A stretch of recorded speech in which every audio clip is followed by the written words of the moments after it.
इधर पत्र लिख दिया। नाई ब्राह्मण को वो पत्र दे करके कहाँ भेज दिया? चंदेली में। नाई ब्राह्मण उस पत्र को लेकर के चंदेली के लिए चले। जैसे ही चंदेली के लिए चले हैं तो मेरे भैया चंदेली में जाकर के पहुंचे,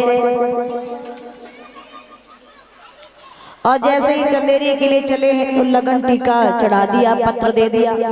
जैसे ही शिशुपाल के लिए लगन टीका चढ़ाया गया, शिशुपाल ने देखा है उस पत्र में कि द्वारिकाधीश वो कन्हैया भी आएगा। अगर कन्हैया आएगा तो युद्ध तो होना ही होना है। तो आज कन्हैया के डर से शिशुपाल ने अपने मौसी के लड़का दंतवक्र को अपने पास में बुलाया, सेना तैयार की, और 1 महीना पहले ही अपने मौसी के लड़का दंतवक्र को कुंदनपुर में भेज दिया गया।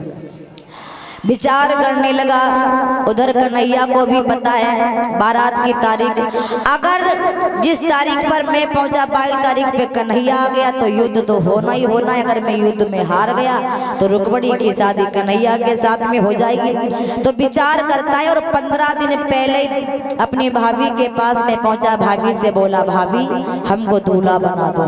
भाभी बोली, लला का पागल हो गए, ना पुड़ी ना पापड़ी, ऐसे ही बहू राय बनी, ना कहूँ से लगन आई, ना कहूँ से टीका चढ़ाओगो तो मैं दूल्हा बना देगा। बुद्धि ठिया पे है कि नहीं है? ऐसा कर लगत रात में तुम बर्राई पर है। रात में क्या सपना देख लिया जो सवेरे होते आएगा कि हमें दूल्हा बनाए दो? जवाब दिया, हम कछो नहीं जानता, तुम्हें नहीं पता, चट्ट मंगनी पट्ट ब्याह, जल्दी से दूल्हा बनाओ। भाभी बोली, लला जा बताओ, दूल्हा तो बनाए दे, कहूँ से लगन टीका तो आओ ही नहीं। बोले ऐसे ही जल्दी जल्दी की शादी है, बनाओ दूल्हा। भाभी बोली, ठीक है लला, दूल्हा तो बनाए दिए, लेकिन जा बताओ शादी किन के संग में हुई है? बोले रुक्मणी के संग में। भाभी बोली, लला लगत तुम्हारी बुद्धि ठिया पे ना, तुम मन वाले हो, तुम्हारी मौत आएगी। कहूँ ऐसा ना हो, यहाँ से तुम दूल्हा बन के जाओ और वहीं से एम्बुलेंस में धर के आओ। ये तो दूल्हा वाली गाड़ी में जाओ, वहीं से एम्बुलेंस में धर के आ जाओ, क्योंकि तुम्हें पता नहीं रुक्मणी देवी है, रुक्मणी के संग में तुम्हारी शादी नहीं होगी। जवाब दिया, तुम मुंह ज्यादा चला लेती, दूल्हा बनाइए कि ज्यादा बातें करें। बोले दूल्हा बनाओ, जितना काम है उतना काम करो। भाभी बोली, हमें का चाहो जिंदा रह चाहो मर जाओ, हमारे डिंगे से कहा जाए मर जाओगे हिस्सा और मिल जाएगा। ठीक है, बना दिए दूल्हा। बनाने लगी तो परीक्षित महाराज असगुन होने लगे। जाके शीशा मारे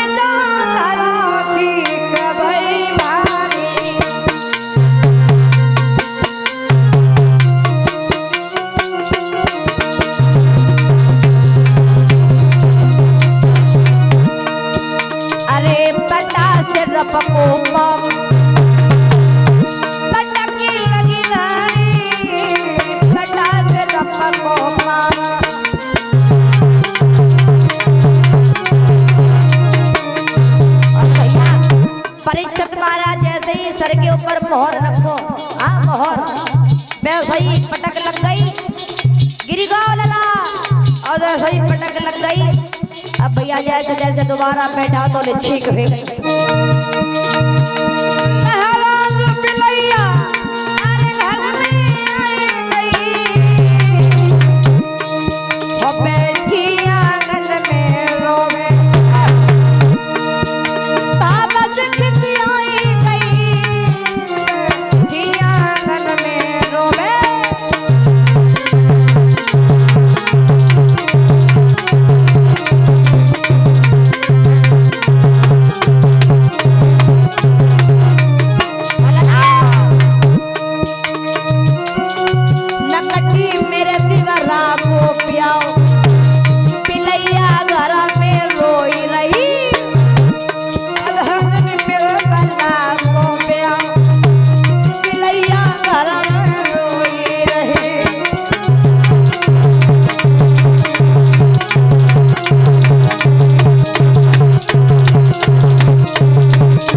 इधर बेटे भैया आज भाभी दूल्हा बनाने लगी, हमें कोई मतलब नहीं, चाहो जिंदा रहो चाहे मर जाओ, दूल्हा बना दिया, हमें करने को मिली है।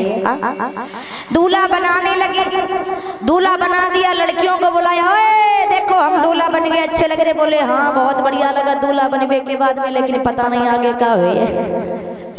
जवाब दिया कोई कमी तो नहीं। बोले कमी तो वैसे कुछ नहीं लगती, एक आंखी में काजल नहीं लगो।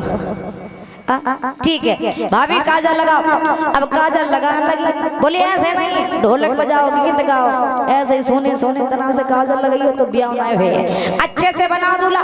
तो काजल लागी देन भूप को नैन दिखाई दो बट्टा, कचुठानी गाय ने गीत मचाए बिटरिया ढट्टा, बोली भाभी लला बहु समय है मान जाओ, तुम हृदय मोहर उतारी रही उच्चारे धरोना डट्टा, बांध दुई दूल्हा एक नारी पर एगो रट्टा, दुई दूल्हा है बिटिया एक है और लड़का दो है, तो लड़ाई तो होनी होनी है।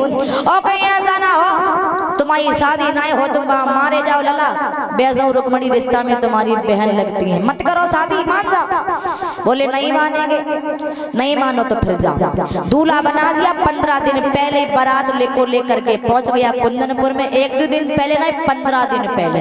और 15 दिन पहले दूल्हा बन के सारे कुंदनपुर को जाकर के घेर लिया, बैठ गया। रुक्मणी विचार कर रही है अब तो मेरे भैया का साला भी आ गया है, और अगर मेरे भैया का साला जो यहाँ पर आ चुका है, अगर मेरी शादी वाके संग में हो गई तो फिर मैं जिंदा नहीं रहूंगी, मर जाऊंगी। भगवान कन्हैया को याद करने लगी, और भगवान कन्हैया की याद में श्याम सुंदर को पत्र लिखने लगी और बोली, अरे कुल की लाज जो श्याम कन्हैया, अरे कुल की लाज जो श्याम कन्हैया, तो हमें निभाई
मेरी मैया। आज रुक्मणी ने भगवान कन्हैया के लिए पत्र लिख दिया, और जब पत्र लिख दिया उसके बाद में आंगन में बैठ करके रोने लगी, विचार करने लगी, इस महल में कोई ऐसा नहीं है जो मेरा पत्र ले जाए और श्याम सुंदर से जाकर के मेरी खबर कर दे, श्याम सुंदर को मेरा संदेश पहुंचा दे। रुक्मणी रोने लगी, भगवान कन्हैया को याद करने लगी। मैया इधर रख दो। 22 समय द्वार पर एक ब्राह्मण देव आए गए, पंडित जी को पास में बुलाया। पंडित जी से कहती, पंडित जी मेरा पत्र ले जाओ, कन्हैया के पास में मेरा संदेश भिजवा दो। पंडित जी बोले, बिटिया का पागल हो गई, अरे यहाँ से द्वारिका 750 कोस दूरी है और हमारे ऊपर वृद्धावस्था है, हम नहीं पहुंच पाएंगे, हमें माफ करो। रुक्मणी बोली, पंडित जी तुम्हारे अलावा और कोई नहीं, मेरा है, पत्र ले जाओ। पंडित जी को रो रो करके मना लेती है रुक्मणी। तो आज पंडित जी पत्र ले जाने को तैयार तो हो गए। सो रुक्मणी बोली, सुनो पंडित जी,